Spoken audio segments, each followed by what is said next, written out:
Hi guys, magandang araw po sa inyong lahat. Ito naman pong kaibigan niyo si Jake. Sa video natin ngayon, pag-usapan po natin bakit naging kaaway ni Attorney Harry Roque ang mahal nating Pangulong, si Pangulong Bongbong Marcos. Before tayo guys magsimula, magpapasalamat muna po ako sa lahat ng mga viewers, silent viewers at supporters sa channel ko. Maraming salamat po guys sa inyong walang sawang panonood at suporta. Kung bago lang kayo sa channel ko at gusto nyo ang video na ito, paki-like lang po, share, and huwag kalimutang mag-subscribe. Ito lang po ang aking naobserbahan na before, way back 2021, inendorso po ni spokesperson Attorney Harry Roque si PBBM or Bongbong Marcos bilang Pangulo at kasama niya si VP Sara as Vice President, no? Unity Team. Okay. Pero nang nanalo si Pangulong Bongbong Marcos bilang Pangulo at wala pang problema, okay pa. Kaso lang, nang hindi nabigyan ng pwesto si Attorney Harry Roque sa kabinete ni Bongbong Marcos, nagsimula na pong nagdistansya si Attorney Harry Roque kay Pangulong Bongbong Marcos.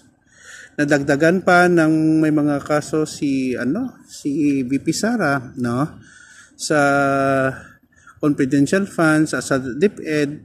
Naging mainit na talaga ang dugo ni Attorney Harry Roque kay mahal nating Pangulong Bongbong Marcos. Yun po ang mga dahilan. And then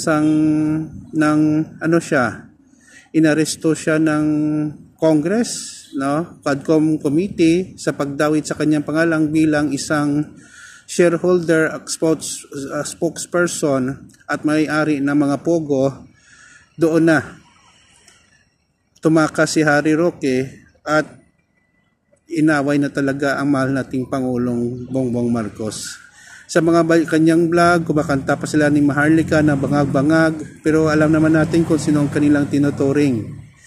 Technically speaking, si Attorney Harry Roque ay fugitive dito sa ating bansa. Hinahanap siya ng ating gobyerno. Doon tumakas siya, hindi natin alam kung paano siya tumakas, at pumunta doon sa The Hague, the Netherlands. Alam natin matalino si Attorney Harry Roque, pero sa ginagawa niya may mga illegal activities siya, unexplained wealth, mga negosyo na hindi naman kumpleto ang mga papilis, nagpapakita na may korupsyon na nangyari, no, sa kay Harry Roque, nakinabang siya sa mga pogo. At bilang spokesperson ng dating Pangulong Tatay Digong, ginamit niya ang kanyang posisyon para mapalago ang kanyang kabuhayan at ang kanyang sarili. Nakakalungkot isipin na bilang abogado ay ginagamit niya ang kanyang posisyon para manglamang ng kapwa at huwag respetuhin ang ating pamahalaan. Sa totoo lang, super bait ng ating Pangulo. Yun lang po guys. Please like and subscribe to my channel. Bye-bye.